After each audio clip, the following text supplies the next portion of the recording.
Se alguém está em Cristo, nova criatura é. As coisas velhas já passaram, eis que tudo se fez novo. Todos têm uma história, mas nem todos têm uma virada. Mas a possibilidade existe para todos. Hoje vamos falar com uma pessoa que teve uma vida transformada. Se você quer saber sobre esse assunto, fique até o final, porque o ponto de encontro começa agora.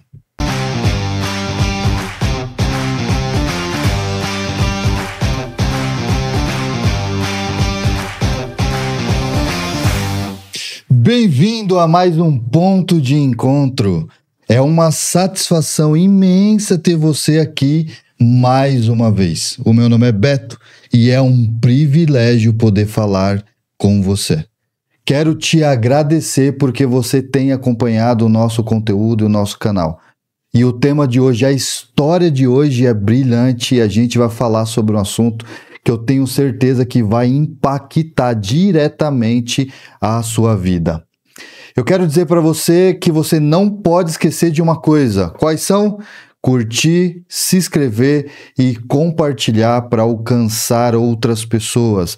Porque eu tenho certeza, se você nos ajudar, nós vamos alcançar outras pessoas através de um conteúdo relevante, que é o nosso conteúdo aqui.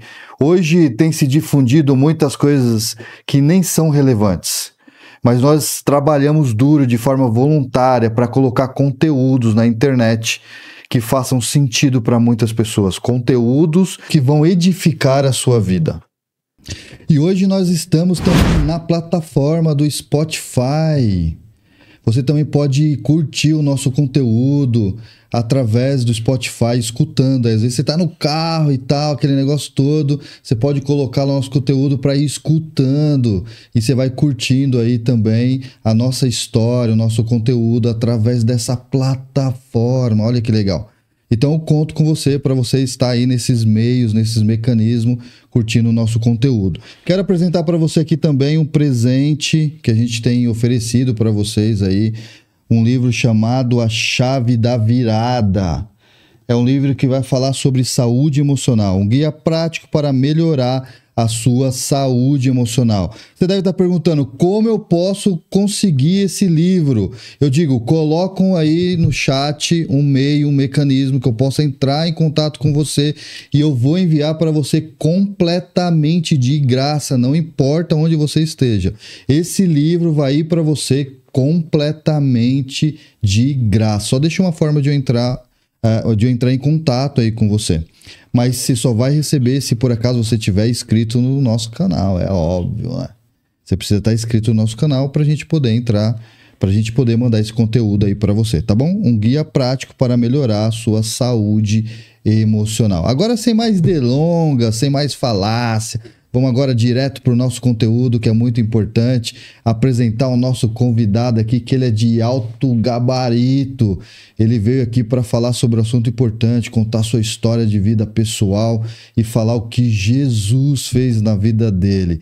E eu já tive aqui uma palhinha da história dele e é brilhante, eu tenho certeza aí que você vai curtir também essa história dele. Talvez você vai se identificar um pouquinho ou conhece alguém que vai se identificar com essa história. O nome dele é Pastor Omar Attari. Bem-vindo, professor, pastor. Você é multiuso aí, né?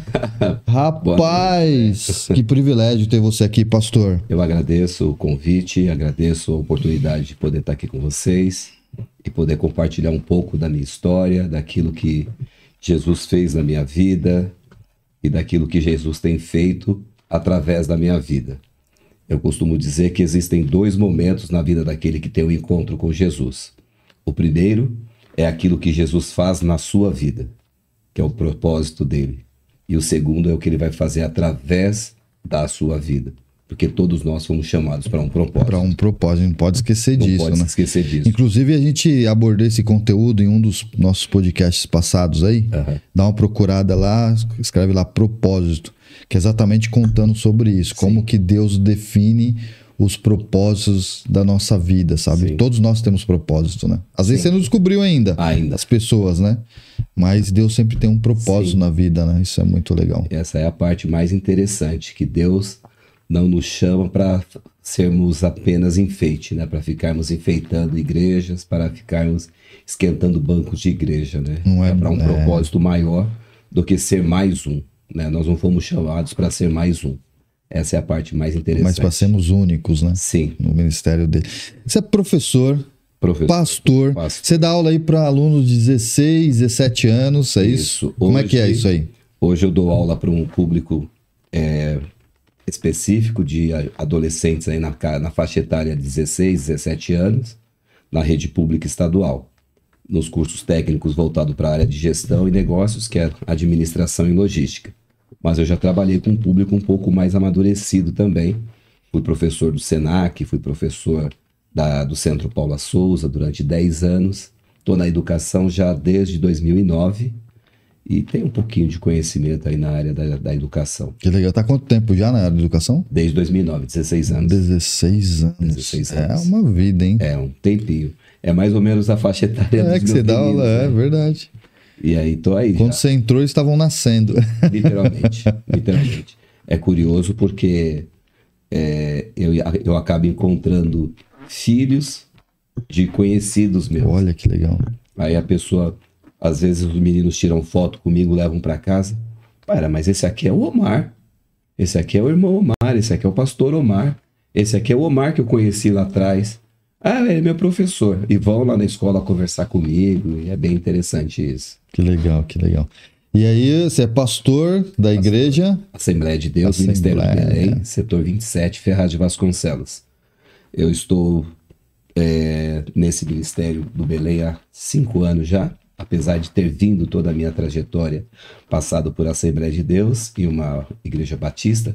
Foi uma experiência bastante interessante, mas eu acabei voltando para as raízes, que era a Assembleia de Deus. Assembleia, que legal. E é pastor lá. Sou pastor lá. Que legal. E aí, fica onde? Em Ferraz? Fica em Ferraz de Que Vasconcelos. local o pessoal que Eu tô- quiser conhecer?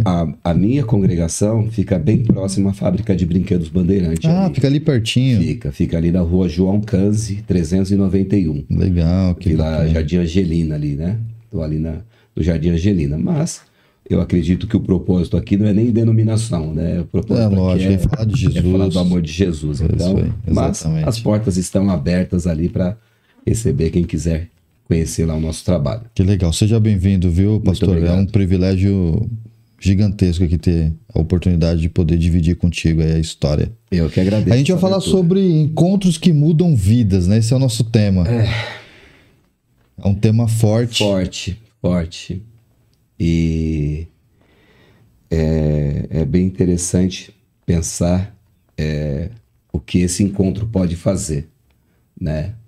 Na verdade, eu tenho uma história de vida bastante sofrida, bastante difícil. E se eu chorar no meio do caminho do Não tem testemunho problema. aqui, não, por favor, pegue o lenço, porque eu não vim preparado para tanto, mas eu estou aqui para fazer também aquilo que Deus me chamou para fazer, que é testemunhar aquilo que Ele fez na minha vida, né? Então, eu digo para quem estiver acompanhando aí no canal, fica por aí, porque realmente a minha história de vida talvez se identifique com a história de muitas pessoas que hoje podem estar vivendo a mesma coisa que eu vivi. Legal. E assim, pra gente começar a falar sobre esse tema, antes de entrar na tua história, encontros, toda vez que eu penso em encontros que mudam vidas, eu olho para os escritos dos evangelhos e ali tem uma porção de encontros que Jesus teve com pessoas e que pessoas foram transformadas por esses encontros. Tem algum desses encontros assim que te chama atenção, que você olha assim e fala, nossa, esse aqui ele me toca de forma diferenciada? Sabe que antes de nós iniciarmos aqui, me veio à mente o livro de Lucas, né? Quando Jesus está passando pelo caminho e havia um cego ali à beira do caminho para Jericó. Mas enquanto nós conversávamos aqui, no que antecedeu aqui, no making off, o Senhor me levou para uma outra passagem que eu acho que reflete muito mais a minha trajetória, a minha história, do que, propriamente dito, a do cego de Jericó, que fala a respeito daquele demoniado gadareno. Não que eu estivesse naquele nível, Sim. mas eu era um tipo de pessoa do qual as pessoas viam e viravam o rosto. Era uma pessoa sem nenhum tipo de perspectiva de vida. E Jesus me encontrou. Jesus foi ao meu encontro. Jesus, ele me encontrou perdido e ele me transformou. Como aquele homem teve a história dele transformada e ele pede para Jesus que ele quer seguir a Jesus, Jesus fala: não, vai para os teus e anuncia quão grandes coisas o Senhor tem te feito. E eu começo a pensar naquela história enquanto nós estávamos aqui no making off e eu vejo muita semelhança, porque é algo bem forte do que Jesus fez na minha vida. Eu não tava com uma legião de demônios, mas eu estava sempre acompanhado de alguns, com certeza, né? E realmente Jesus fez uma mudança, deu uma virada de chave na minha vida. Que fantástico. Assim, eu me identifico muito com aqueles dois que estavam no caminho de Emaús, lá, sabe? Eu nasci num berço adventista, num berço cristão, e em um determinado momento da minha vida eu me afastei dos caminhos de Deus e voltei também bem jovem, assim, eu não fiquei muito tempo fora, mas o tempo que eu fiquei eu me afastei de Deus, assim, para valer. E quando eu olho para essa história, apesar de ser um pouquinho diferente, eram duas pessoas que estavam com Cristo e abandonam Cristo olhando e falam assim: ele morreu. Acabou a esperança. Acabou a esperança. E aí eles estão indo assim no caminho de Emaús, né? Mal aí Jesus aparece, eles não identificam Jesus e tem um dos encontros mais fantásticos, né? Porque ele olha ali, eles começam a conversar e ele começa a contar a história. Mas não foi isso, não foi aquilo. E aí quando chega lá na frente, aí ele convida Jesus para pousar com eles ali, né? Eles entram numa casa, aí eles vão repartir o pão. Quando eles repartem o pão, aí eles olham assim e falam assim: nossa, esse era o Cristo. E aí Jesus desaparece e ele fala assim: quando ele falava, por acaso não ardia os nossos corações? Né? Então eu gosto muito assim, a gente sempre olha as curas físicas que são muito importantes, mas quando eu olho para essa história eu vejo uma tremenda de uma cura espiritual. Abrir os olhos, né, espirituais. A cura em si ela é importante, mas se você parar para analisar dentro do contexto bíblico, todas as vezes que Jesus ele efetuava uma cura, a primeira coisa que ele dizia era: a tua fé te salvou. Como é o caso do cego de Jericó, como é o caso daquela mulher que tinha o fluxo de sangue. E ele fala: a tua fé te salvou. Então, muito mais ênfase na salvação do que na cura em si. Não que não seja importante, mas o essencial é a salvação. Porque esse corpo vai tombar um dia, mas a salvação está garantida na eternidade. Então, o que é mais importante? E eu acho interessante, até pegando um gancho do que você falou, porque o próprio Cristo ele vai dizer assim: olha, que se a tua mão te escandalizar, arranca fora. Se o teu olho te escandalizar, arranca. Mas ele cura o cego. Ele cura o homem que tinha a mão ressequida. Aquilo era importante, mas não era essencial. É isso que o cristão precisa ver. E nós precisamos ver. Aquilo que é importante de fato para nós e aquilo que de fato é essencial. Às vezes, o que é importante está roubando o lugar do essencial na nossa vida. É verdade. É importante eu trabalhar, é importante eu ganhar dinheiro? Sim, claro. Mas e o essencial? Que é estar na casa do Pai. Que é estar escolhendo o melhor lugar. A melhor parte. Precisamos refletir sobre isso. Isso é uma boa reflexão, né? O que vem em primeiro lugar de verdade, né? Sim. Agora, assim, olhando um pouquinho para o Omar, lá na infância dele. Você vem de um berço evangélico... Conta um pouquinho da tua história, assim, da tua infância, rapidamente, pra gente entender o cenário no qual você estava. Bom, eu consigo pensar da minha infância de duas formas bem peculiares, bem interessantes. Uma infância sofrida, quarto filho, mais velho, nós somos em 8 irmãos, e bem cedo os meus pais se separaram. Meu pai era uma pessoa alcoólatra, muito violento e usuário de maconha, pelo menos na época nós achamos maconha na casa, enfim. E quando eu devia ter mais ou menos uns 9 anos de idade, meus pais se separaram e minha mãe, uma guerreira, ela se dedicou em cuidar de nós, em trabalhar. Ela trabalhava fazendo faxina, diarista durante o dia, e um dia sim, um dia não, à noite ela trabalhava em um hospital que tinha lá em Ferraz, conhecido como Porta do Céu. Ela trabalhava ali para trazer o sustento para nós dentro de casa. E essa foi uma parte difícil, foi um momento difícil da minha infância, mas que, por outro lado, a companhia dos meus irmãos, nós nunca estávamos sozinhos, porque 8 irmãos, né? Então nós morávamos na casa da minha avó, no quintal da minha avó, e era um quintal muito grande, então a gente brincava no quintal, coisa que hoje em dia as crianças não fazem mais, correr descalço, essas coisas, empinar pipa, jogar bola, uma infância considerada até saudável para a época, né? E a minha vida foi assim, muitas perdas. Eu morava em um lugar, aqui em Ferraz, conhecido como Rua da Lama. E aí, o que acontece? Ali, naquele lugar, quando chovia a água do rio entrava pela janela da minha casa. Então, eu tive muitas perdas materiais. Graças a Deus, nenhum dos meus irmãos não perdemos vidas, mas perdemos bens materiais, assim, o pouco que tínhamos, na verdade. E a minha infância foi assim, difícil, sem perspectiva. Os familiares, por parte de pai, diziam que os meninos e as meninas eles iam se perder, porque em casa são 4 homens e 4 mulheres. Certinho. E aí a família dizia que tudo ia se perder e tal. E, de fato, quase, né? Eu, bem cedo, conheci e comecei a frequentar a igreja católica, minha família é tradicionalmente católica, com um viés para o espiritismo. E fiz o que manda a regra do catolicismo. Comecei a frequentar, fui batizado quando criança, e fiz primeira comunhão, estava começando a caminhar para a questão da crisma, mas eu sempre fui muito questionador. E eu questionava muito a freira que dava aula para a gente, né?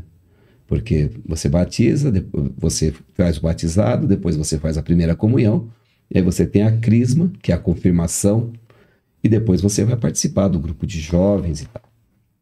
E eu comecei a ler o Evangelho. A palavra de Deus diz que se conhecereis a verdade, ela vos libertará. E eu comecei a ler a Bíblia, que eles davam pra gente, que tinha só os Evangelhos e as cartas paulinas, né, as epístolas, e encontrei muitos pontos ali que eu questionava. E ela sempre dava aquela escorregadela, e um dia ela me chamou e falou: olha, o que eu vou fazer dói no coração, mas você exerce influência, você é uma liderança no meio dos jovens. Isso ela falando para você? Ela falando para mim. E só que o que você está buscando eu não tenho para te oferecer aqui na igreja. E eu prefiro perder você do que perder todo o grupo. Então eu prefiro que você não frequente mais aqui. Nossa, quantos anos você tinha? Acho que eu tinha uns 14 para 15 anos. Na adolescência? Na adolescência. Mas aquilo não me abalou. Sim. Não me abalou. Você já entendia algumas coisas, né? Porque algumas coisas eu acredito que há um chamado. Porque eu me lembro que havia um amigo meu, e o que eu vou falar aqui, talvez muita gente que está te ouvindo ou está assistindo aqui nunca tenha nem visto. Esse amigo, ele tinha uma vitrola na casa dele. Filho de obreiros da Brasil para Cristo. Ele tinha uma vitrola. E a gente gostava de ouvir música. E aí, quando nós íamos na casa dele, o pai dele, diácono da Brasil para Cristo, tocava um hino do Inário do Cantor Cristão, se não me engano, no clarinete, pegava a Bíblia, falava do amor de Jesus pra gente, falava assim: o sangue de vocês não está sobre a minha mão mais. E a gente ficava ouvindo música. Mas ele dizia que Deus tinha uma obra na minha vida, que ia chegar o tempo. Mas naquela época... Você nem acreditava, adolescente. Deus tem uma obra nessa vida. Tá, e aí, né? E nessa fase de transição da adolescência, foi onde eu tive os primeiros encontros ruins, né? Eu me afastei da questão do convívio da religião e me envolvi com drogas. Começou com bebida, depois as drogas de entrada, lança-perfume, cocaína. Isso você estava na adolescência. Adolescência. Lança-perfume, bebia, assim, os primeiros porres ainda foram como adolescente, não tinha limite. Porque eu não tinha perspectiva de vida. Eu não conseguia vislumbrar algo para minha vida. Porque eu olhava para o cenário que eu vivia. E o cenário era de perda, né? Olha onde eu morava. Para ir para a escola, nós tínhamos que trocar a camisa um com o outro no meio do caminho. Hoje em dia as escolas dão uniforme, dão materiais. Lá não. Se você não tivesse o livro, você tinha que ter o livro, você tinha que se virar. Lápis, caderno, borracha, caneta, era responsabilidade total dos pais. Então, E eu tinha vergonha disso, né? E aí, quando, por exemplo, o uniforme de escola tinha 3 camisetas para 8 irmãos. 3, 4 camisetas, e aí um ia no meio do caminho, trocava com o outro, e não suja não, porque amanhã tem que usar de novo. Então foi uma infância bem difícil. E aí entrei nessa vida, me envolvendo com a bebida, com droga. Então, nada muito distante da realidade de hoje, né? Vi drogas e armas, era algo corriqueiro para mim. E nesse tempo, nesse período, eu fui a uma igreja cristã, a Congregação Cristã do Brasil, aqui no Jardim Estela, em Poá, com um amigo. Achei bonito, mas não me via sendo cristão. E aí comecei a procurar a paz que eu precisava em todos os lugares, menos aonde eu deveria ir. Assim, como você entende, o que te atraiu nessa busca pela inconformação que levou você a um encontro errado? O que te atraiu, assim? O que levou você a esse caminho? Na verdade, hoje, quando a gente tem um pouco mais de maturidade, conhecimento, nós compreendemos que existem... É maligno. Porque é claro que você tem uma série de situações, de contextos que colaboram para aquilo. Amizades, situações, perdas, e aí você tem uma fuga naquilo. Então, e tudo. Eu me lembro que tinha umas pessoas, né, que hoje todos eles já morreram, mas eles diziam assim: esse vai ser bandido, apontando para mim, esse vai ser bandido, que era algo que eu tinha ouvido muito dos meus familiares também, sabe? Mas o que eu queria de fato era paz. Eu queria paz e eu não encontrava. Mas você também se via assim? Tipo, eu acho que eu vou virar um bandido mesmo. As circunstâncias aqui não me deixam ser outra coisa, a não ser isso que estão falando que eu sou. Eu tinha...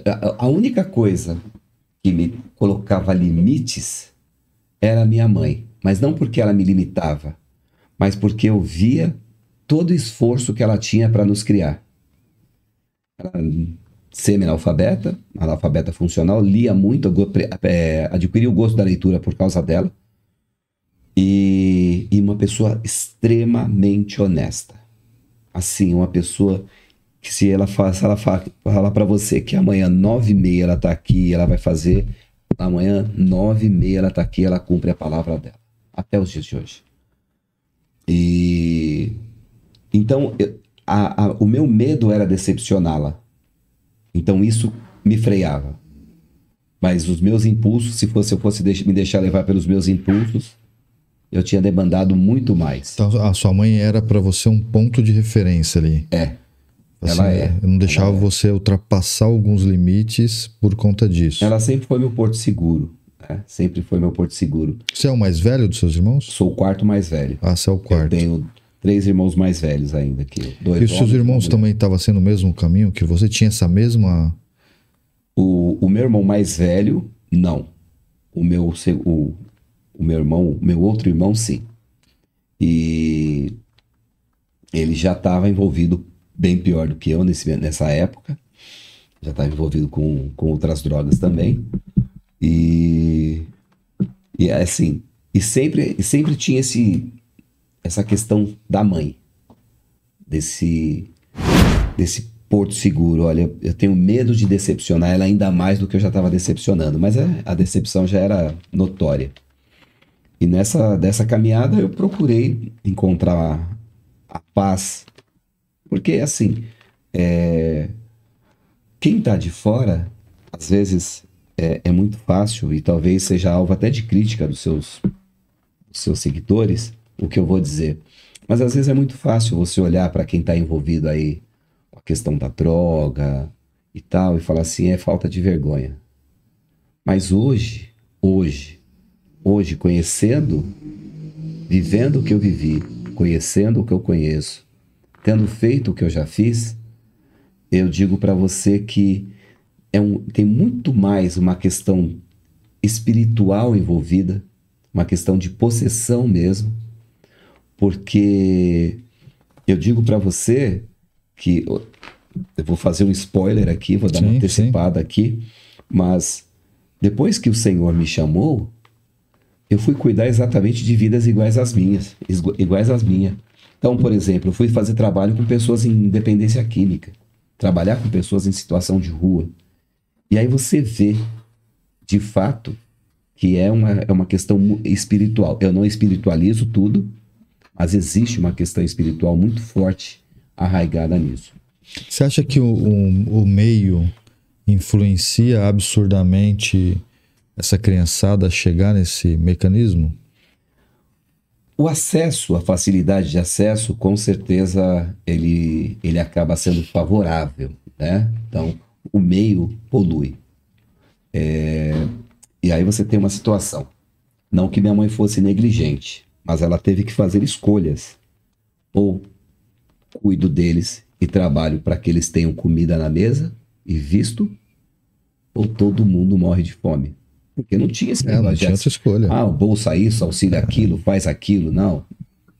É morrer de fome mesmo. E boa parte da família, se não 99% dela, e literalmente é morrer de fome. 99% dela nunca estendeu a mão, mas sempre foi muito ávida para criticar. Então, ela teve que fazer essa escolha. E assim, ela saía de um trabalho e ela ia para o outro. Então, ela trabalhava durante o dia fazendo faxina em São Paulo, vinha para Ferraz, trabalhava a noite inteira, ia para casa de manhã, cuidava da casa e ia fazer faxina de novo. Ela trabalhava, às vezes, onde ela descansava, dentro do ônibus da Aviação Ferraz. Que ela ia até o Parque Dom Pedro, ela ia dormindo dentro do ônibus. Então, veja, se fosse hoje, estava todo mundo preso por causa do Conselho Tutelar. É hoje, né? Mas, com certeza, a família mesmo já teria denunciado. Mas, então, o que acontece? Mas o que é interessante pensar também, Beto, é que o que moldou, de fato, o meu caráter não foram as coisas, não foi o que eu tive, mas aquilo que eu deixei de ter, porque me ensinou a valorizar. Então, eu penso no apóstolo Paulo, quando ele diz, eu sei estar bem com tudo. Então, hoje, as situações não me abalam. Eu sei o que é ter fome, eu sei o que é ter necessidade, eu sei o que é ter frio, mas eu sei o que é ter fatura também. E eu posso todas as coisas naquele que me fortalece. Então, a minha vida foi essa busca. Então, eu fui, nesse meio tempo, fui conhecendo, buscando conhecer igrejas, religiões, tive contato com as religiões afro, cheguei a frequentar Umbanda, Candomblé, fui estudar o espiritismo, o kardecismo, e nada trazia paz. E o seu objetivo de buscar essas coisas é porque você estava querendo o encontro com a paz. Eu queria Você tinha alguma coisa que estava faltando. Algo sobrenatural me chamava. Eu sentia que existia algo maior do que aquilo que eu vivia. Existia algo que estava além da minha compreensão, mas que tinha poder para mudar a minha história. Entendi. E eu olhava para pessoas e, de verdade, eu não me via crente. Crente? Eu? Mas eu sabia que havia algo diferenciado. E essa busca me levou para diversos caminhos. Né? Você chegou a pensar assim, em algum momento, falar, eu não tenho solução? Muitas vezes. Se você fosse contar assim, qual foi o seu ponto que você olha para você e fala assim, caramba, cheguei no... Eu acho que eu tô no fundo do poço. Não foram poucas vezes. Porque eu sofria com aquilo. Eu sofria. E eu não tinha forças para me libertar daquilo. Eram amarras. E eu me lembro que uma vez eu sempre trabalhei, sabe? Procurei nunca também fazer mal a ninguém. Não justifica, né? Mas eu me lembro que uma vez eu cheguei, eu tinha passado acho que uns 2 dias usando droga. Eu entrei na vida, comecei a usar crack, cara. Você chegou aí até o crack? E o crack, num determinado momento, era a pior droga, né? Sim. E ela vicia de uma maneira assim... É que hoje existem outras drogas piores, né? Sim. K9, outras drogas aí que acho que tá pior do que o crack, mas... o crack era aquele caso que você não tinha perspectiva mais nenhuma de sair daquilo, né? Não tinha. E eu me lembro que uma vez, depois de passar acho que uns 2 dias, eu vou usar o termo que se usava, tá? Passar uns 2 dias hibernado, gastando todo o meu salário ali.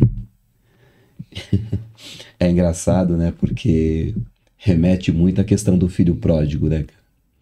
Porque enquanto ele estava com dinheiro, ele tinha amigos. Quando acaba o dinheiro, ele se vê sozinho.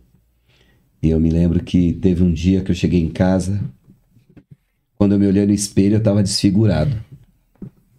Porque ela acaba com a pessoa. Eu me olhei no espelho, eu estava desfigurado. E eu chorei, cara. Eu chorei. Eu lembro que eu fiz, acho que uma das orações mais sinceras que eu já fiz até hoje na minha vida. Eu tomei banho. Minha mãe, quando tocava o telefone, ela ficava apavorada, pensando que podia ter acontecido alguma coisa comigo ou com meu irmão. E as pessoas olhavam e diziam, isso aí não tem mais jeito, não. Esse aí só morrendo mesmo. E eu me lembro que eu cheguei em casa numa determinada noite e eu fui tomar banho. Quando eu me olhei no espelho, eu não me reconheci. Rosto cadavérico. E eu tinha sonhos, sabe? Eu queria estudar, eu queria, quem sabe um dia... Para mim eram sonhos distantes. Quem sabe um dia fazer faculdade, não sei, mas eu via isso ficando cada vez mais longe, né? E eu não tinha força para me libertar dessas amarras. E aí eu cheguei em casa, quando eu tomei banho, que eu me olhei no espelho, eu falei, meu Deus, eu chorei quando eu me vi no espelho. Hoje eu tô bonitão. Que isso, rapaz? Tô bonitão. Tá mesmo, é verdade. Jesus é bom. Mas quando eu me olhei no espelho, eu não me reconheci. Eu não reconheci o reflexo que estava ali. Eu falei, não. E eu fui pro quarto. E eu fiz aquilo que o Senhor recomenda. Fechei a porta. Dobrei os joelhos no meu quarto. Na beira da minha cama, eu falei, Deus, eu sei que o Senhor existe. Eu não vou pedir para ninguém. E foi essa a minha oração. Eu não vou não vou pedir para Paulo, não vou pedir para Maria, não vou pedir para ninguém. Eu preciso do Senhor. Muda a minha vida. Muda a minha vida, porque eu não estou aguentando mais. Porque depois que passa a euforia do uso do entorpecente, vem a depressão.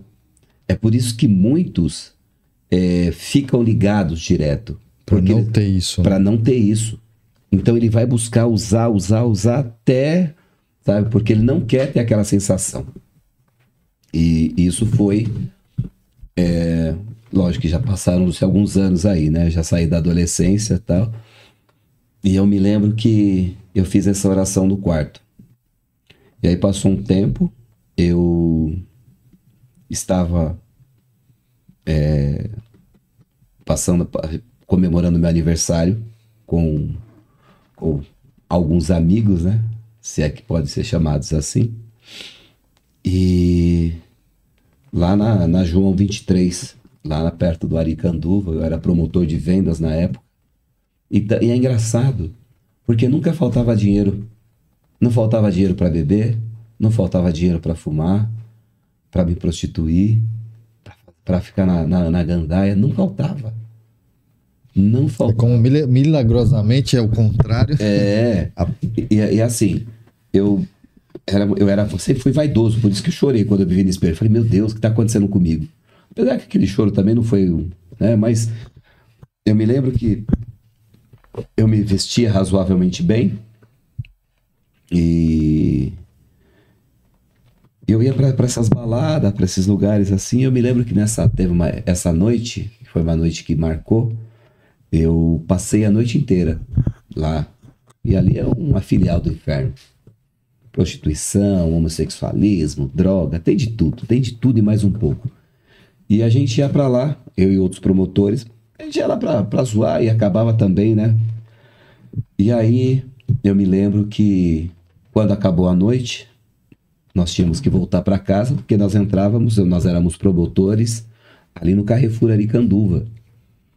E entrávamos 2 horas, então tinha que ir para casa, tomar banho e voltar. E eu estava esperando o ônibus e uma voz falava, literalmente: para que você precisa viver desse jeito? Por que você não acaba com tudo isso? Pensa na decepção que você está dando para sua mãe. Você acha que sua mãe não sabe que você é assim? E essa voz falava de forma audível no meu ouvido. Audível. E aquilo começou a me dar um aperto no coração. E de repente eu ouvi uma música de fundo. Suave. Um violino tocando.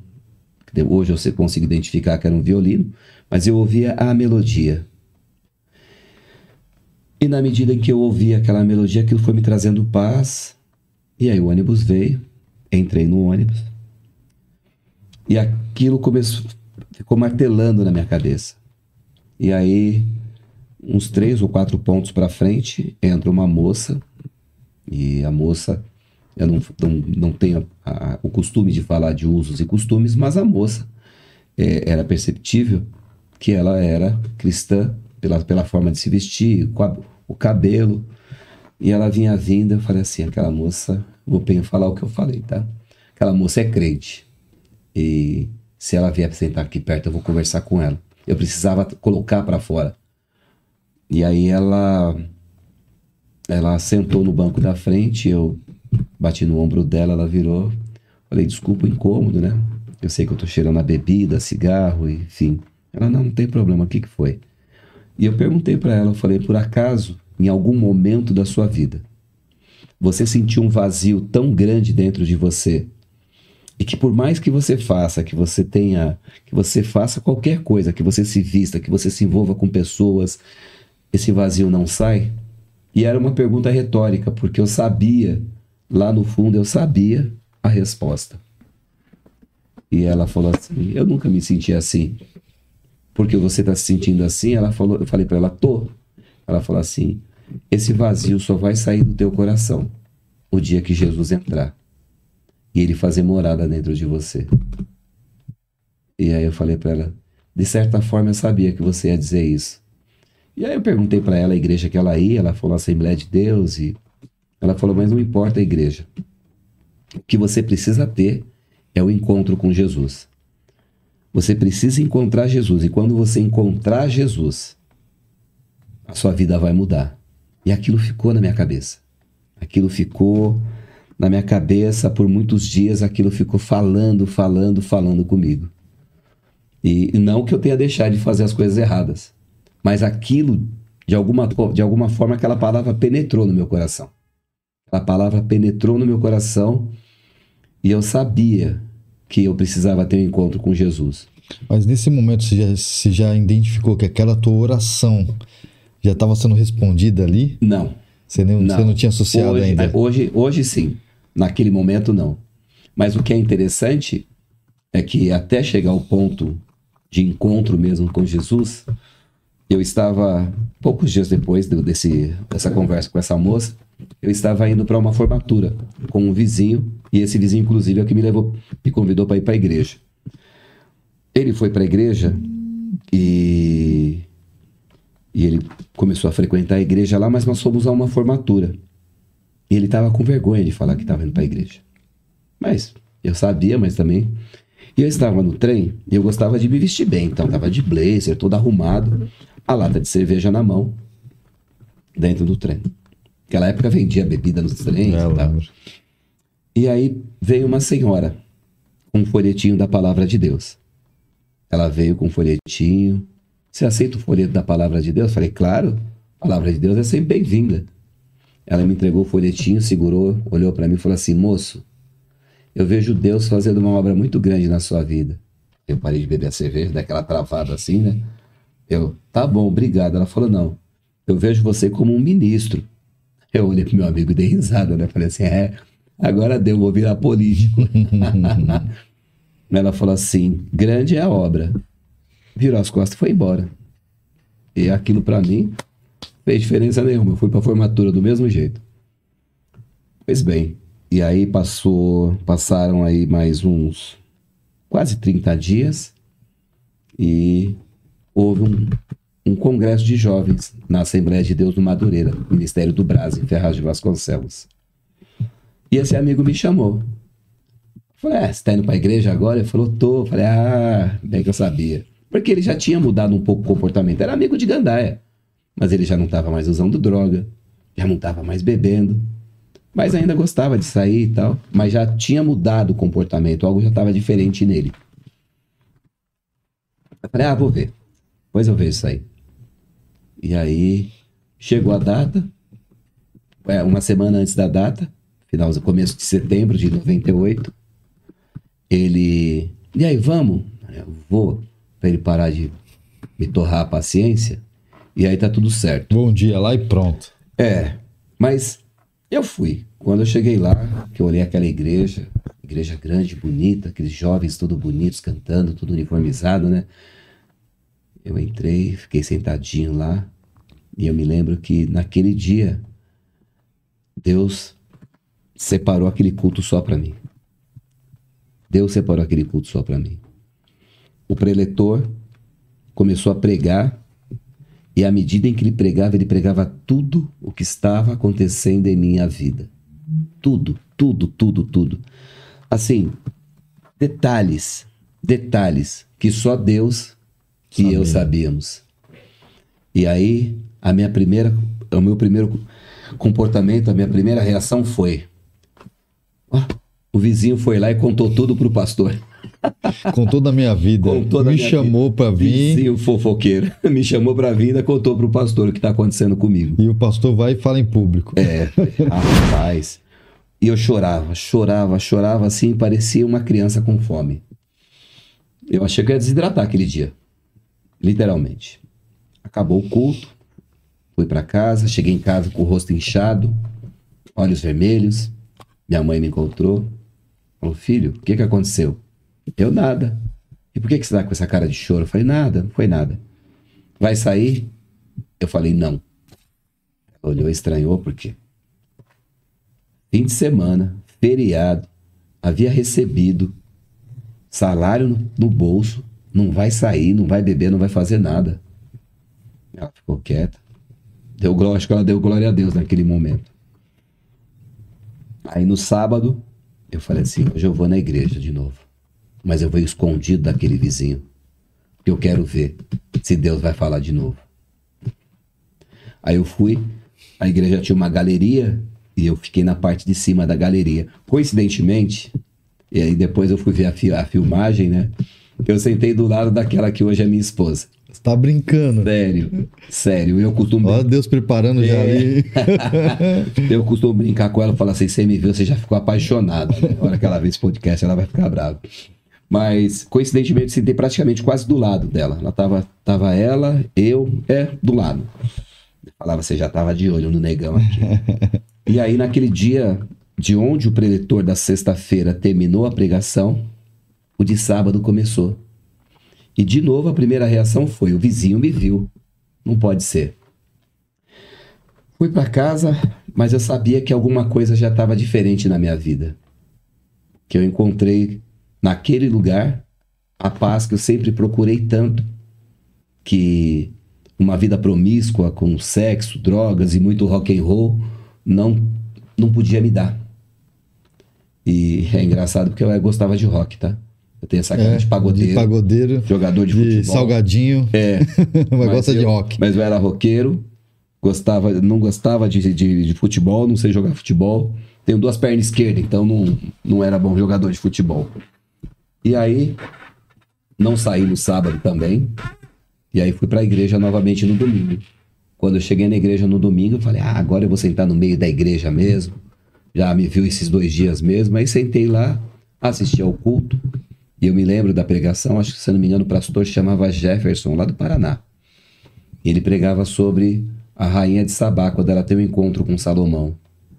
E ela se admira na postura dos servos de Salomão, nas vestes. E ele começou a pregar em cima disso. E aquela palavra, de alguma forma, criou um impacto tão grande na minha vida. E eu nunca preguei nesse tema. Nunca. Mas teve um impacto tão grande na minha vida. E, de repente, acabou o culto. E eu falei, é aqui que eu quero ficar. Mas como? Esse vizinho chega em mim e fala assim, o César, vou falar o nome dele, não tem problema. Vou até mandar o link depois para ele. César chegou em mim e falou, Omar, você veio sexta, eu te vi ontem aqui, e você está aqui hoje de novo. Você gostou? Eu falei, gostar, eu estou maravilhado. E ele falou assim, você quer receber a Jesus como seu Salvador? Falei, até quero, mas ninguém me oferece, ninguém me convida, ninguém faz nada. Ele falou, como não? Tu não ouviu o apelo, o convite na sexta e no sábado? Eu falei, não ouvi. E aí ele falou, então tá, vem, vou te levar lá na frente. E ele me levou lá. Quando eu cheguei lá na frente, aquele peso que Jesus fala, né? Para trocar o fardo, porque o fardo dele é leve, né? E o jugo dele é suave. Quando eu fui ali pra frente, Beto, saiu uma tonelada nas minhas costas, cara. E ali naquele momento eu recebi uma palavra profética na minha vida. Que está lá no livro de Atos. Crê no Senhor Jesus e será salvo tu e a tua casa. Quem está nos ouvindo hoje, já fica a dica. Crê no Senhor Jesus e será salvo tu e a tua casa. E eu saí com aquela palavra no coração. E aí foi até engraçado que eu falei assim, e agora? Aceitei a Jesus, mas... E... Faço o que agora? O que eu faço? Eu falei pra ele, falei, César, me ajuda aí, o que eu faço agora? Ele, como assim? Eu falei, tá, é só isso? Ele falou, eu falei, não pode ser isso só, tem que ter mais. Eu queria mais de Deus, eu precisava de Deus. Ele falou, não, amanhã tem oração, vem orar. Eu falei, tá bom, fui orar. Cheguei lá na hora de orar, falei, hoje eu vou me derramar diante de Deus, vou falar para Deus tudo, vou orar, o céu vai rasgar aqui. Orei. Quando eu olhei o relógio, 5 minutos tinha passado. Meu Deus, esse relógio deve estar quebrado. Não tinha celular na época para ficar consultando, né? Orei. 7 minutos, 10 minutos. Falei, meu Deus do céu, não sei orar não. Falei, César, vem aqui.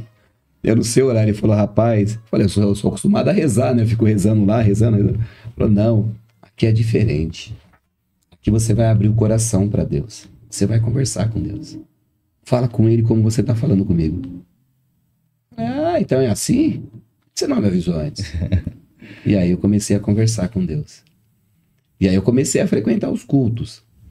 E esse foi um momento bastante delicado, porque as pessoas que me conheciam me viam indo para a igreja. Eu passava na frente do bar que eu estava sempre bebendo. Eu passava perto das pessoas, e é interessante pensar que as pessoas com quem eu me unia para usar droga, para beber, os convites não paravam de acontecer. Eles iam em casa. Então foi um período de muita dificuldade, porque na minha família não havia ninguém, eu não tinha um ponto de apoio, né? E minha mãe chegou para mim e falou assim: se você escolheu esse caminho, segue ele corretamente. E eu falei, e saía para ir para a igreja. E as pessoas me viam indo para a igreja com a Bíblia na mão. Eu nunca tive vergonha de sair com a Bíblia embaixo da mão, no braço lá, eu pegava a Bíblia, vou para a igreja. Aí os caras já vai, Moisés. Ô, Bíblia, zombavam. Aí, depois que fez o que fez, é outra coisa. Que quem está nos ouvindo aí, se ainda não teve um encontro com Jesus, já se prepara.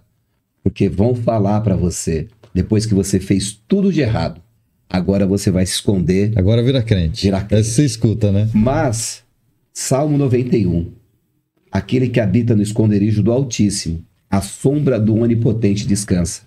Eu encontrei abrigo na sombra do Onipotente. Eu encontrei refúgio. Salmo 46, ele é o meu refúgio, a minha fortaleza. Ele é socorro presente. Então, nos momentos de dor, era para ele, era dos pés dele que eu ia.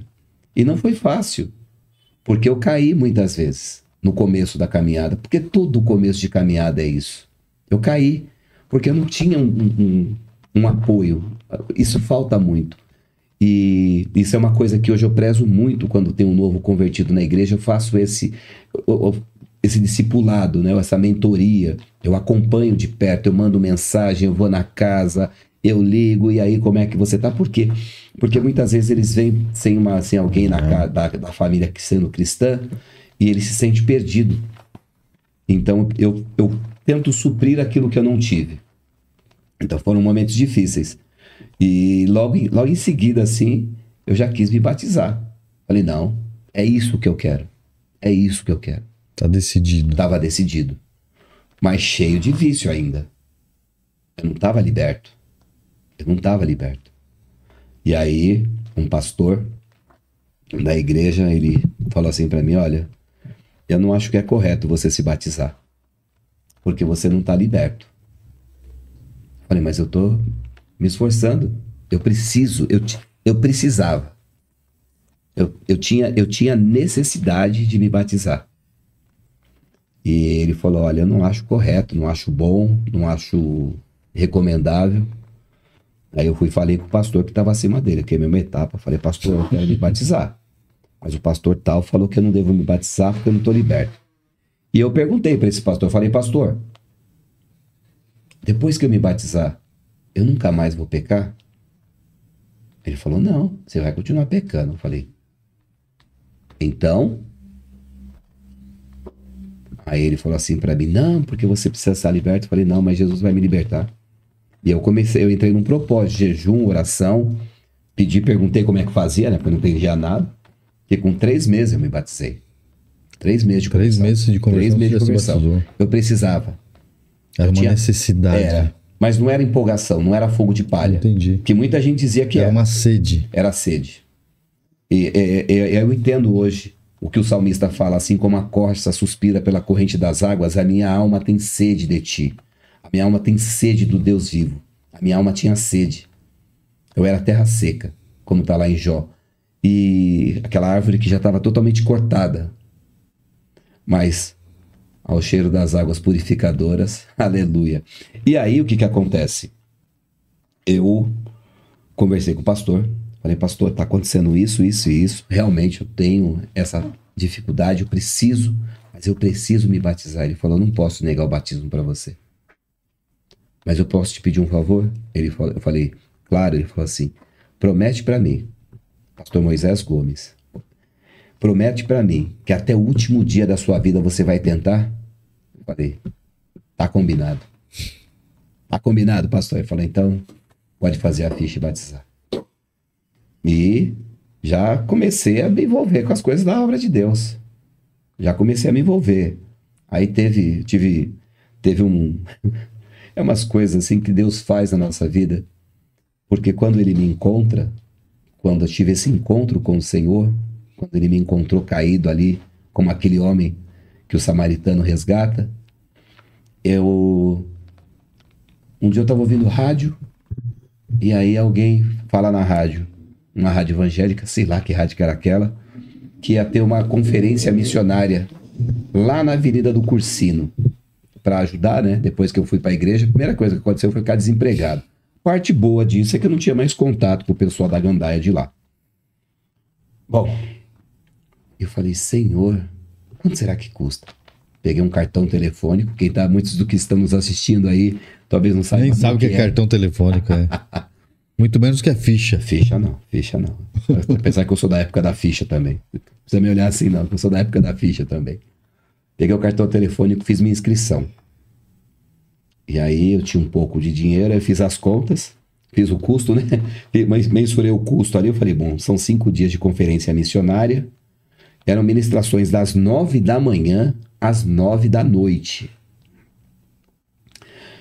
Aí eu falei, bom, o trem e o metrô não era integrado, não tinha integração de ônibus, então tudo você pagava. Eu fiz as contas, eu falei, eu consigo ir os 5 dias, mas eu consigo ir se eu não comer nada. E agora? Propósito, Deus, eu vou, o Senhor me sustenta. Aí eu fui. E aí tinha um missionário americano chamado T.L. Osborne, que hoje já dorme no Senhor, um missionário que deu muitas almas para Jesus. Um outro pastor brasileiro chamado Luiz Esquiriló, enfim. Era uma cruzada missionária. E eu participei durante 5 dias dessa cruzada. Se você me perguntar até hoje, eu não sei o que eu fui fazer lá, mas eu fui. E realmente trouxe muita edificação para a minha vida. E eu comecei a me envolver com as coisas de Deus. E Deus falou para mim. Falou que Deus ia me colocar em lugares que eu jamais imaginei. Não imaginava. Mas assim, fala só um pouquinho da sua família. Como que a sua família recebeu tudo isso? Seus irmãos, sua mãe? Porque sua mãe deve ter ficado numa felicidade assim incrível, né? Sim. A primeira coisa que disseram foi, no mínimo, conhecer uma menina, uma moça da igreja. Eu já vi muito essa história. Sim, hein? nós já vimos muito isso, né? Isso acontece. Mas de verdade eu não fui por causa... Dessa vez não. Eu não fui por causa dessa motivação. Essa motivação não foi. E minha mãe falou, filho, é um caminho que você está escolhendo, e eu sabia que era uma decisão acertada e um compromisso assumido, que não podia brincar com essas coisas. Não é simplesmente você ir se batizar e tomar um banho. Não, é mais do que isso. Eu entendi o significado do batismo. Tanto que quando eu estava na igreja católica, eu cheguei para a freira e falei, freira, irmã, eu quero me batizar. Como assim você quer se batizar para você estar fazendo o catecismo? A primeira comunhão? Você tem que estar batizado. Falei, não, é porque eu entendi pela palavra de Deus que eu preciso me arrepender dos meus pecados para poder me batizar. Eu fui batizado criança. Eu não tinha noção do que era errado, do que era certo. Hoje eu tenho. Ela, não, filho, não se preocupa, que não precisa. E aí deu lá as argumentações dela e vida que segue. Então eu sabia que era algo que tinha que ser um compromisso assumido, né? Não é brincadeira, vai, se batiza. Não, tem que ter seriedade naquilo que é feito. A palavra diz, um só batismo único, é seriedade, é compromisso. Eu assumi esse compromisso com o Senhor. Quando eu entendi tudo que Ele tinha feito por mim. Quando eu entendi todo o sacrifício que Ele fez por mim. Falei, eu vou assumir esse compromisso com o Senhor. E aí a família foi engraçado. Meus irmãos brincavam. Ó, o Moisés, tá indo pra igreja, Moisés? E dos seus irmãos, ninguém ainda tinha aceitado Jesus? Ninguém. E aí, a sua mãe também não era evangélica? Não, todo mundo espírita, católico espírita, espiritismo mesmo, com diversas literaturas do kardecismo, o Evangelho segundo Kardec, tinha um monte de livro lá em casa. E eu ouvia, em vez de ficar num lugar sério, que é o kardecismo, não sei o que e tal, eu falei, tá bom. E isso me incomodava. E eu falava, Deus, como pode? O Senhor me salvou. E a minha família precisa ser salva. Porque eu tinha essa sede também de ver a minha família nos pés do Senhor. Que eu acho que é o desejo de todo aquele que se converte. E eu lembrava da palavra que o pastor Jefferson falou, de Atos capítulo 16, lá quando o carcereiro pergunta para Paulo, o que eu deverei fazer? Ele falou, crê no Senhor Jesus e será salvo você e a sua casa. E é engraçado porque no calor do desejo de ver a família salva, eu falava de Jesus, mas eu falava de uma forma não muito agradável, né? O convertido inicialmente acaba virando um chato de galocha, né? Sim, tem o xiita e tem o chato, né? Eu era o chato. É porque você não tem, você perde essa percepção, né? Você não tem aquela gana, aquela vontade, o amor. Sim. E aí, eu um dia cheguei e falei para Deus, falei, Senhor, não tá dando certo. Não tá dando certo. Ninguém me ouve. Ninguém tá me ouvindo. E o Senhor falou. E assim, quando a gente fala o Senhor falou, tem gente que fala assim, esse cara tá delirando, né? Mas não é. O Senhor fala comigo. Ele fala com você e fala com quem tá nos ouvindo aqui, nos assistindo. Agora, para ouvir a voz de Deus, nós precisamos silenciar o nosso coração. Precisamos fechar os ouvidos para as coisas externas, para que nós possamos, de fato, ouvir a voz de Deus. E eu estava orando a Deus e falei, Senhor, ninguém me ouve. Ninguém quer me ouvir. Eu estou fazendo tudo errado. Onde eu estou errando? E aí Deus me chamou para um compromisso. Deus falou assim, vai lá fora, leva a minha palavra, que dos seus eu cuido. Eu falei, tá bom, né? O que Deus quer? Antigamente, não sei se... Talvez quem esteja nos assistindo, talvez tenha vivido essa fase. Haviam cultos dentro do trem. Aconteciam cultos dentro do trem. E eu descobri que tinha culto dentro do trem, novo convertido. Vou pegar o trem e vou com os irmãos. Mas eu pensei... Eu não preciso estar lá no meio desses irmãos aí. Essa é do jeito que eu falei. Então eu estou sendo muito espontâneo da forma por conta daquilo que Deus fez. Eu estava num processo ainda. Eu não preciso ir lá no meio daqueles irmãos, desses crentes aí, para dizer que eu creio em Deus. Eu vou aqui no meu cantinho, certinho, quietinho, e tudo certo. E de fato fui, ouvi a palavra, de olhinho fechado, aleluia, glória a Deus. Cheguei à noite, no culto de ensino, o pastor estava ministrando, ele falou assim, porque todo aquele que se envergonhar de mim diante dos homens, eu falei, eita, como assim? Tem isso na Bíblia? Onde está isso? Eu também o rejeitarei diante do meu pai. Eu falei, esse versículo tinha que estar aí? Eu falei, tá.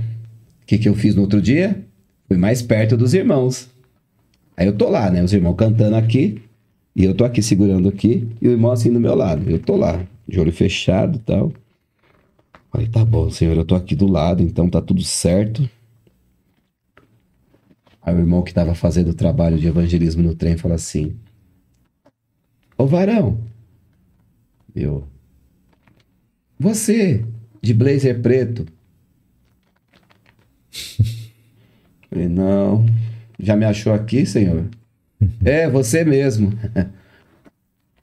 O irmão traz uma palavra pra gente hoje. Falei, meu Deus do céu. Aí eu lembrei, quando eu estudava em Mogi, eu fui fazer técnico em Mogi, na Presidente Vargas.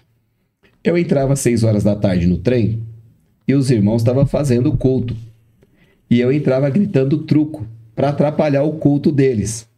O primeiro lugar que Deus me colocou para pregar foi aonde? No lugar onde você atrapalhava. Ai, Senhor, será maravilhoso. Eu falei, Deus, o que eu vou falar? Senhor, tenho 5 meses de crente, eu nem sei. Ele tá fazendo pregar no trem. Paz. Mas pregou. Preguei. Eu falei, Senhor, que ninguém me jogue desse trem. Porque os trens andavam com as portas abertas. Tudo aberta, Janela quebrada, porta quebrada. E aí eu tomei coragem, né? Preguei lá e tal. Falei até da história de José, porque era uma história conhecida e bonita, né? Falei, tá bom. Aí no outro dia eu já comecei, já me envolvi. Falei, agora eu vou aqui. Agora eu tô aqui já. Aí tá. 1 dia, 2 dias, 3 dias. No 4º dia da semana, quinta-feira, né? Estamos lá. E aí, cadê os irmãos que fazem culto? Ô, irmão, cadê o irmãozinho? Hoje esse irmão já dorme no Senhor. Ele não vem. Tá bom. Sexta-feira, mesmo horário, mesmo local, os crentes se reuniam no mesmo vagão. No trem tinha o vagão dos crentes, o vagão dos maconheiros, o vagão do pagodeiro, era tudo separado. Os caras que jogavam truco? Tinha. Cacheta, copeta, não lembro o nome, mas tinha de tudo. E aí tá bom. Aí chegou na segunda, o irmão não foi. Eu falei, gente, como assim não vai ter culto? Estávamos eu, a minha esposa, que na época pegava o mesmo horário, meu cunhado e alguns irmãos conhecidos. Falei, mas e se esse irmão morrer? Não vai mais ter culto no trem? O irmão virou para mim e falou assim, irmão, se você tá sentindo de assumir o trabalho, você pode assumir, a gente te dá apoio. Falei, eu não. Ele falou, não, é você sim. Aí agora, aquele que fazia bagunça dentro do trem quando os irmãos estavam pregando, estava pregando dentro do trem. E outros fazendo bagunça. Rapaz, era um negócio muito interessante, porque nós íamos todo dia. E os trens, eles eram... Eu pegava o trem 5 da manhã aqui em Ferraz, lá em Ferraz, para chegar quase 7 no Brás. Era muito moroso. Então tinha que estar realmente debaixo da graça de Deus para fazer o trabalho no trem. Porque nós temos relatos de pessoas que apanharam. Pessoas que foram jogadas para fora do trem. Então nós estávamos... uns tapas ali. Sim. E Guaianazes sempre foi um caso à parte na hora de entrar no trem. E teve um dia, nesse período de frio assim, garoa, todos nós estávamos gripados. E achamos por bem naquele dia não fazermos culto. Estamos quietos ali. Aí chegou em Guaianazes, o pessoal entrou falando assim, vamos aqui, que aqui é o vagão dos crentes. Você já falou, não é em vão. Aí os meninos entraram, não é, vocês estão tudo quietinhos, que foi, pastor? Já me chamou de pastor. Já virou pastor ali. Que foi, pastor? Vocês não vão fazer culto, vocês não vão falar de Jesus pra gente hoje? Eu falei, meu irmão, hoje não, a gente tá tudo gripado, mas a gente tá aqui orando por vocês. Não para não, tá? Olha. Então a semente foi plantada. E assim Deus começou a fazer essa obra na minha vida. Mas eu tinha um sonho. Meu sonho que eu falei anteriormente, que era poder estudar, né? E nesse encontro eu recebi essa promessa. E eu falei, Senhor... E eu tentei de tudo quanto foi jeito, Beto. Fiz vestibular da Unesp, fiz FATEC, ficava tão próximo e não acontecia. E eu falei, Deus, tem alguma coisa aí que eu preciso entender. Deus usou um irmão e falou, Deus vai te surpreender, mas não da maneira que você acha. É como Ele quer. Eu falei, tá bom. Eu era líder de jovens, já estava na liderança de jovens e tudo. Líder regional, cuidava de 33 igrejas dentro de Ferraz. Tinha quase 600 jovens sob meu cuidado com as lideranças. Eu tinha feito o vestibular da FATEC, porque o meu sonho era fazer logística e especialização em marketing, ou fazer marketing com especialização em logística. E aí, eu fiz a FATEC a primeira vez, quando abriu a turma de Arthur Alvim, e eu fiquei assim, a vírgula alguma coisa % da vaga. Falei, opa, vou estudar mais, no próximo eu entro. Estudei, não consegui, mas cheguei mais próximo.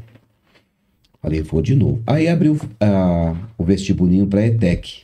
Falei, bom, não tem FATEC, mas pelo menos eu vou me especializando, né? Faço um curso técnico, faz curso técnico, pessoal, vale a pena. E aí... Eu estava na fila do Banespa para fazer o pagamento ali em Itaquera, no centro de Itaquera.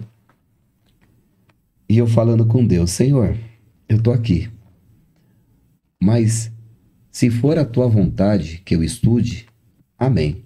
Porque quem quase conseguiu entrar numa FATEC, naquela época era muito disputada, que só tinha uma na região, que era em Itaquera, ali em Arthur Alvim, entrar no METEC é com o braço amarrado. Mas todavia, eu na fila do banco, último dia de pagamento, falando com Deus. Senhor, eu quero fazer a tua vontade. E se a tua vontade é que eu esteja lá, amém. Se não, tá tudo bem para mim. E eu anotei na Bíblia, no livro de Isaías, porque os meus pensamentos são mais altos que os teus, e os meus caminhos mais altos que os teus. Quando eu cheguei em casa, que eu fui orar, eu peguei ali e falei, tá bom, Senhor. Aconteceu uma reunião emergencial dos líderes regionais no dia e hora da prova. Eu falei, amém, Senhor. Não murmurei, fui para a reunião e assim, eu não podia mandar o meu vice. Era eu quem tinha que estar. Amém. Fui fazer.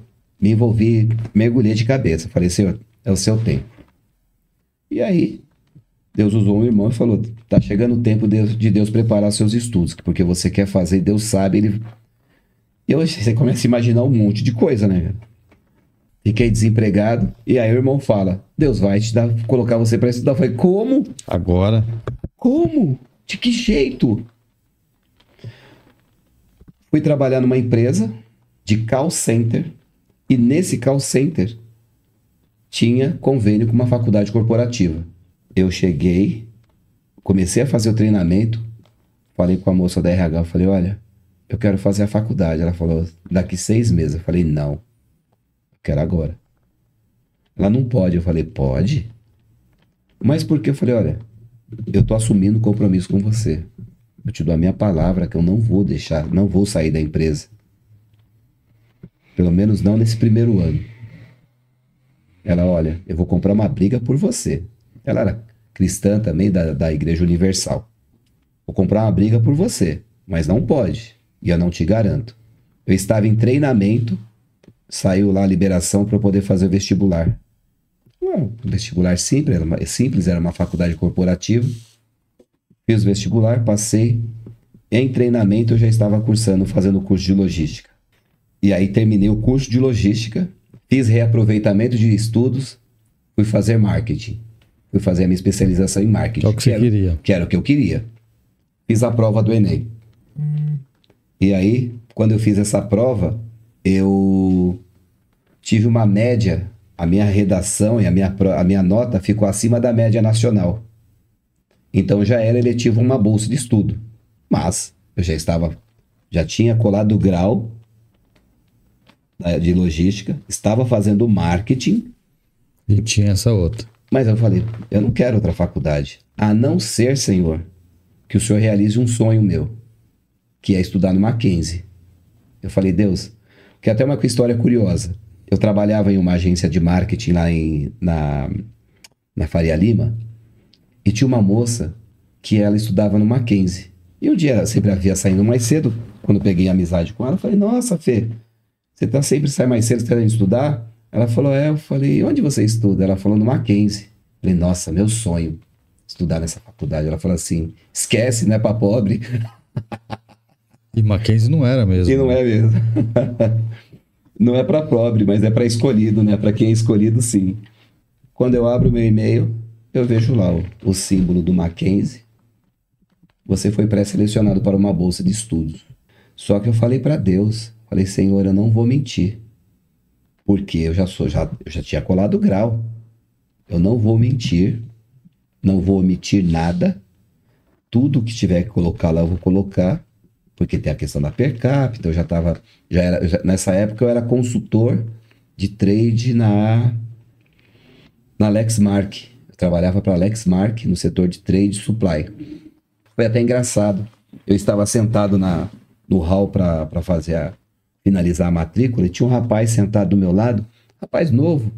Ele todo feliz, rapaz, que bacana, eu ganhei uma bolsa e tal, você também é bolsista? Eu sou bolsista. Nossa, eu vou fazer engenharia, isso vai mudar minha vida e tal. E você vai fazer o quê? Eu falei, vou fazer teologia. Ele, hã? Teologia? Pra quê? O que você ganha com isso? Eu falei, eu não ganho. Eu já ganhei. Para eu estar aqui é porque eu já ganhei lá atrás. E ele não entendeu, foi nada. E aí eu comecei a fazer o curso de bacharel em teologia no Mackenzie. Você é formado então também em teologia? Sim, eu sou bacharel em teologia pelo Mackenzie. Pelo Mackenzie. Fiz 4 anos e meio de teologia ali. Agora sim, pastor. A gente adiantando um pouco aí para frente, a gente já está chegando num tempo limite. Hoje, o pastor, o professor Omar, ele teve uma virada de cenário do que ele era, do que ele é hoje, mas aí você focou agora em ajudar outras pessoas, né? Que passam ou podem estar predispostas a passar, né? Porque você toma conta de adolescentes, dá aula para ele, que são pessoas que estão predispostas a estar nesse caminho. Muito vulneráveis. Vulneráveis, isso. E outros que você hoje contribui aí com a tua maturidade, conhecimento, habilidade para tratar. Conta um pouquinho disso aí. O que você faz hoje nesse sentido? Existe algo que eu até prego sobre isso, que existem 2 momentos na vida do cristão, daquele que vai para Jesus e tem um encontro com ele. O primeiro ponto é aquilo que Jesus faz na sua vida. Você tem um encontro, você é salvo. Essa é uma das convicções que você tem que ter. Eu sou salvo. Isso não vem de mim. É graça. Né? Segundo ponto importante, aquilo que ele fez na minha vida. Depois daquilo que ele faz na minha vida, é o que ele vai fazer através da minha vida. E eu não poderia virar as costas para uma realidade que eu tinha vivido. E eu precisava buscar mecanismos, fazer alguma coisa que eu pudesse contribuir para tirar essas pessoas desse caminho, né? E aí comecei a me envolver com clínicas de recuperação. Graças a Deus, eu não tive a necessidade de ir para uma clínica, né? O meu irmão, ele teve um problema muito sério, ele chegou a ter essa necessidade, mas Deus também fez uma obra de restauração na vida dele maravilhosa. E vou até fazer um parêntese aqui, porque eu me lembro que uma vez eu orando a Deus, falando sobre ele, eu falei, Deus, quanto mais eu oro por ele, menos eu vejo acontecer. Eu vou desistir, eu vou parar de orar por ele, porque não está dando resultado. E o Espírito Santo de Deus falou assim, quando foi que eu desisti de você? E isso que não estava no roteiro do que nós íamos falar hoje, tem o endereço certo. Porque talvez a pessoa esteja vivendo um momento tão difícil, porque quando você tem alguém viciado dentro de casa, por qualquer coisa, você se torna codependente. E às vezes, chega num ponto em que a pessoa desiste. Mesmo sendo conhecedora às vezes da palavra, ela já não tem mais forças. E Deus não desiste. Deus não desiste. E Deus não desistiu de mim. E eu falei, Deus, eu desisto. Ele falou, não. Quando foi que eu desisti de você? E Deus... Isso é forte, hein? Deus falou fortemente naquele dia comigo, Beto.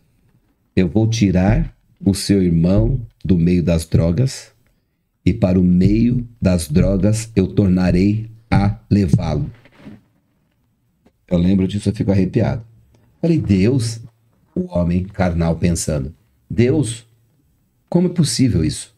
O Senhor vai tirar ele das drogas e ele vai voltar para o meio das drogas. A tua palavra diz que quando a pessoa volta ao seu primeiro estado, ela volta pior do que ela estava antes.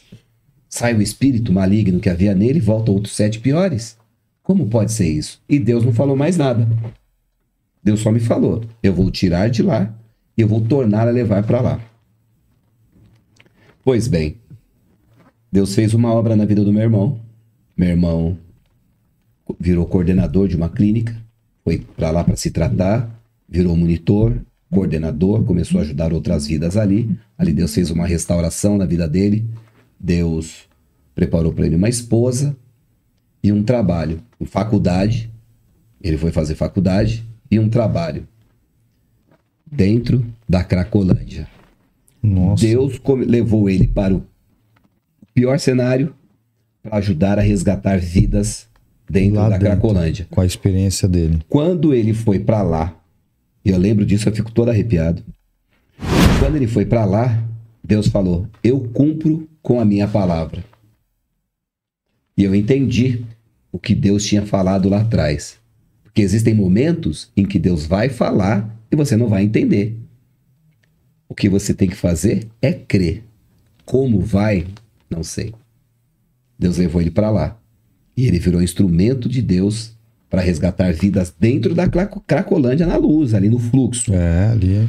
Entendeu? Então, hoje ele trabalha na área social, ele também, hoje nós damos apoio em clínicas de recuperação, né? Tem algumas clínicas que a gente tenta ajudar. Nós não temos uma clínica, nós temos parcerias com muitas clínicas, que é um ponto de apoio para quando nós conseguimos retirar pessoas aí da situação de rua, porque é aquilo que eu falei, às vezes a pessoa se abandona, vai morar na rua, vai ficar em situação de rua, e a família não tem mais estrutura para ajudar. Eu sei que o tempo já está esgotando, mas tem um case assim que é bem interessante, porque teve um rapaz que me procuraram, falou: ó, rapaz quer ir para a clínica de recuperação e tal, vamos lá? Eu falei: vamos. Chegamos lá, ele falou: ó, pastor, eu quero ir para a clínica de recuperação, mas assim, eu não quero dar mais gasto para o meu pai. E tem um custo. Tem um custo. Eu só vou nessa condição do meu pai nunca mais precisar gastar dinheiro comigo, porque eu tô cansado de mim mesmo. Falei: vamos. Você não precisa pagar nada. Como que a gente... Nós chegamos a manter assim 3, 4 vidas em clínica de recuperação com recurso próprio. Porque muitas vezes as instituições religiosas não têm um olhar para isso. E aí foi. E esse rapaz me ligava, o pessoal da clínica me ligava, falava: pastor, a vida aqui tá agitada, tá com crise de abstinência. E um dia ele me ligou à noite, ele falou: pastor, eu quero te agradecer tudo que o senhor me fez, mas eu tô indo embora. Um mês. Eu falei: não, irmão, não faz isso. Não, pastor, eu tô indo embora. Muito obrigado. Eu vou voltar para casa, eu vou recuperar minha família. Mas a gente que já tem esse convívio sabe que muitas vezes é a crise de abstinência e o cara quer sair para usar. Nunca mais tive contato com essa pessoa. Um dia eu tô no mercado com a minha esposa e eu entro num corredor, dou de cara com um rapaz, aquela aceno de cabeça, normal. O cara ficou olhando e ele começa a me seguir no mercado. Eu vou para um lado, o camarada vai atrás de mim, ele e a esposa e os filhos. Eu vou para o outro, o camarada atrás de mim. Eu falei... E tem uma pergunta que você nunca deve fazer para um pastor. Você lembra de mim? Nunca faça essa pergunta para um pastor. Né? Como você vai lembrar tanta gente, né? É aluno, é pai de aluno, é família. E... Eu paro na fila do açougue, esse camarada chega e fala assim: o senhor lembra de mim? Eu olhei o camarada fortão assim, falei: meu Deus do céu. Eu brinquei com ele, falei: eu já te bati na infância? Ele falou: não. Eu falei: ainda bem. Eu falei: não lembro de você, meu amigo. Quem é você? Ele falou: o senhor não lembra? Olha bem para mim. Falei: tô te devendo. Ele: não. Ele falou: muito pelo contrário, eu acho que quem deve pro senhor sou eu. Eu não lembro de ter emprestado dinheiro para você. Na descontração, falei: não lembro, meu amigo. Aliás, eu não sou nem o pastor Omar, não era pastor ainda. Meu nome é Omar. Ele falou: não, para mim você é pastor. Eu falei: quem é você? Ele falou o nome para mim. Eu falei assim: não ajudou muito, não. O senhor se lembra de uma situação assim, assim e assim, que o senhor foi me buscar na minha casa? Eu peguei, ele pegou um saquinho com crack.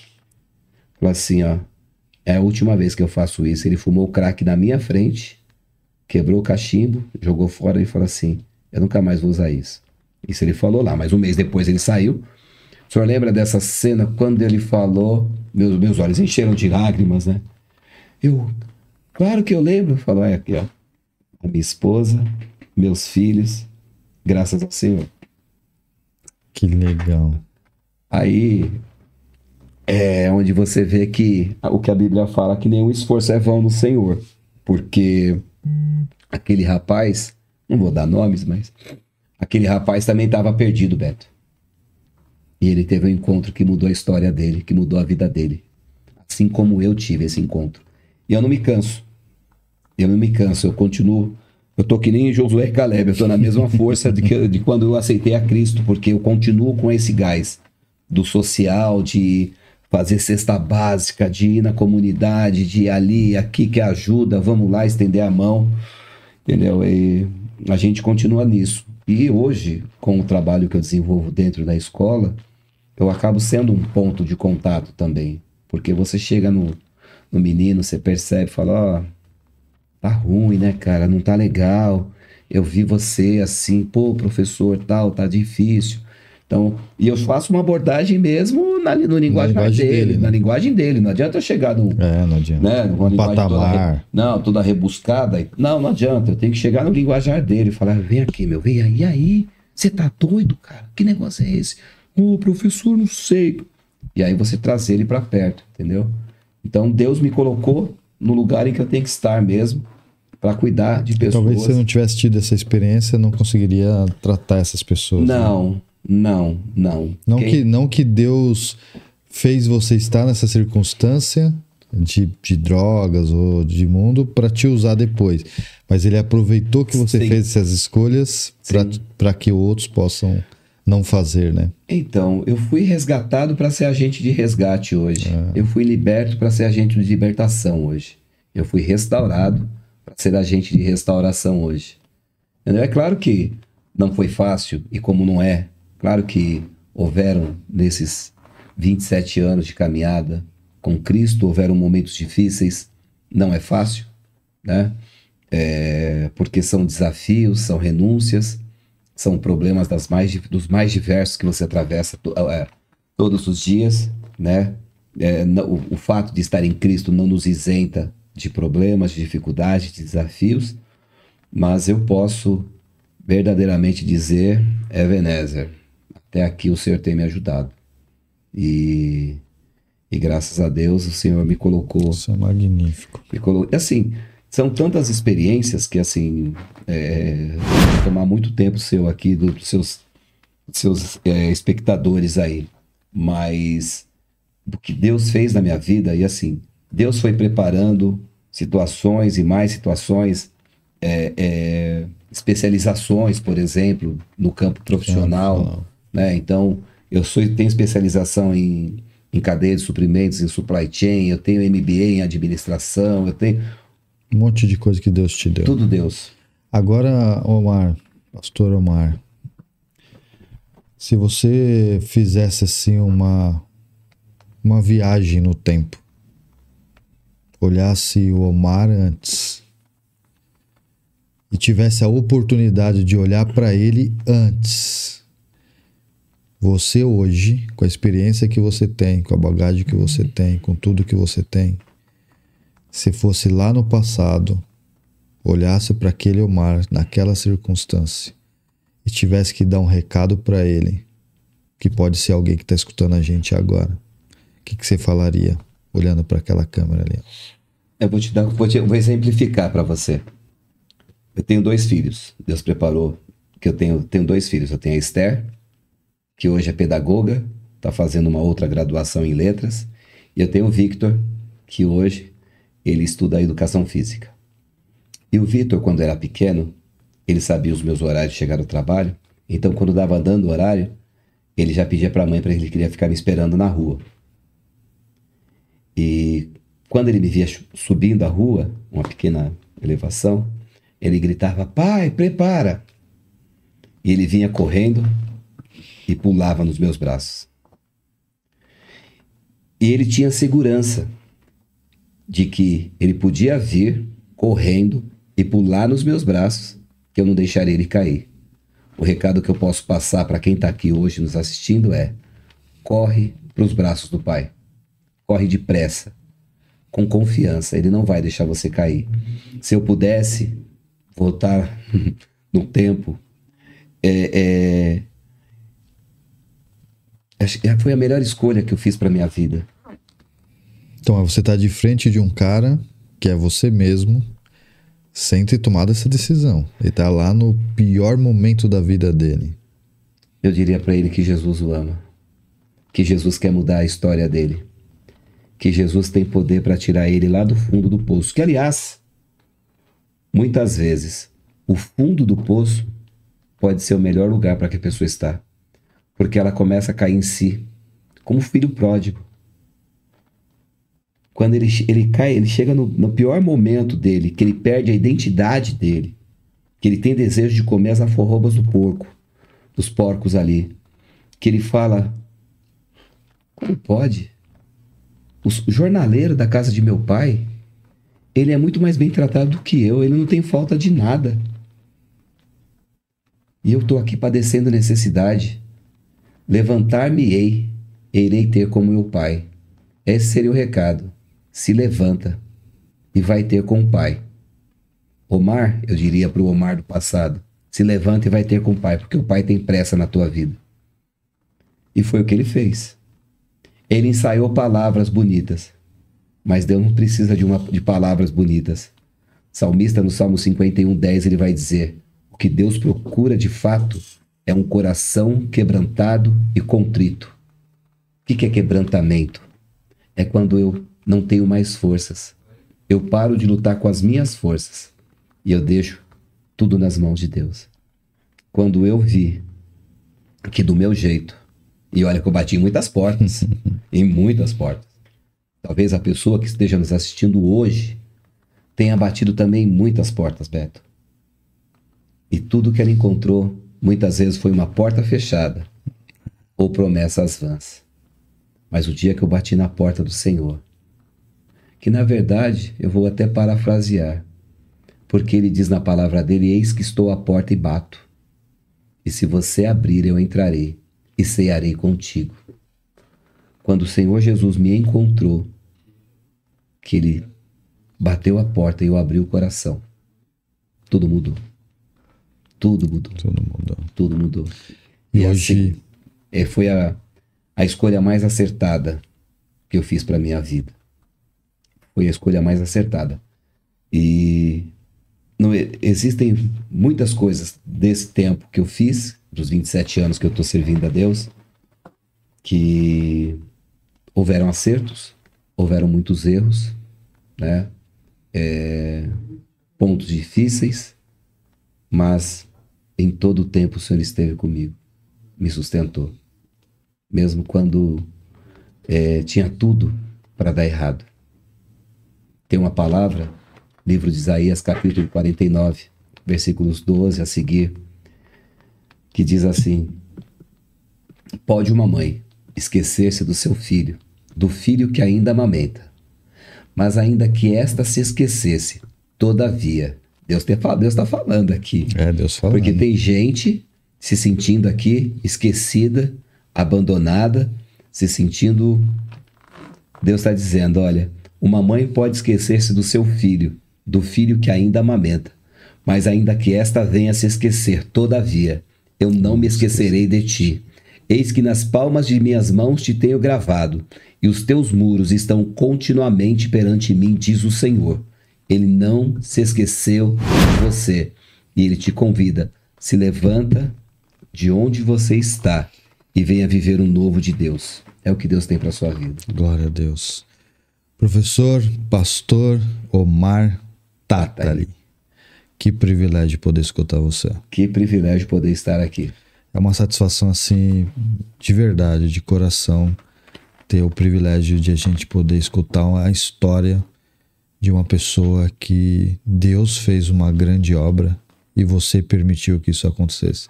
Porque a permissão vem de você. Sim. Vem de cada um de nós, né? Mas o poder vem de Deus. Sim.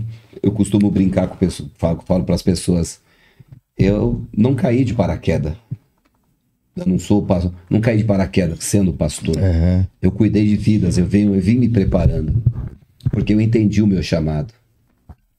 Talvez pessoas que estão nos assistindo aqui hoje estejam na dúvida em relação ao seu chamado. E não estava na pauta. Isso não estava na pauta também. Sim. Mas entenda que o teu chamado é algo exclusivo. Deus não negocia o seu chamado. Eu não negocio o meu chamado, Beto. Eu sabia. Eu sempre soube. De alguma forma, eu sempre soube que Deus estava me chamando para cuidar de vidas. Se o seu chamado é levar essa mensagem, faça. Se é servir atendendo na porta da igreja, faça. Se é no ministério de louvor, faça. Mas faça com maior amor. Com dedicação. Com dedicação. Desejo, né? Porque Deus vai te honrar. Com certeza. Glória a Deus. Privilégio.